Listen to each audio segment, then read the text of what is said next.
కృష్ణా జిల్లా గన్నవరం మండలం వీరమరేనిగూడెంలో విషాదం చోటు చేసుకుంది. పంటకు అంటుకున్న మంటలను ఆర్పబోయి అదే మంటలో చిక్కుకొని ఓ వ్యక్తి సజీవ దహనమయ్యారు. వరి కోత అయిపోయిన పొలంలో నిప్పు పెట్టారు.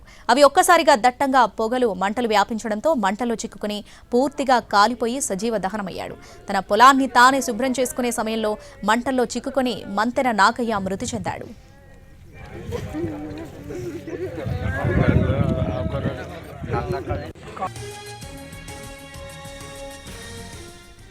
కృష్ణా జిల్లా గన్నవరం మండలం వీరమరేనిగూడెంలో విషాదం చోటు చేసుకుంది.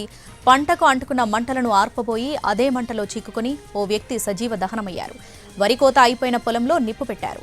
అవి ఒక్కసారిగా దట్టంగా పొగలు మంటలు వ్యాపించడంతో మంటల్లో చిక్కుకొని పూర్తిగా కాలిపోయి సజీవ దహనమయ్యాడు. తన పొలాన్ని తానే శుభ్రం చేసుకునే సమయంలో మంటల్లో చిక్కుకొని మంతెన నాగయ్య మృతి చెందాడు.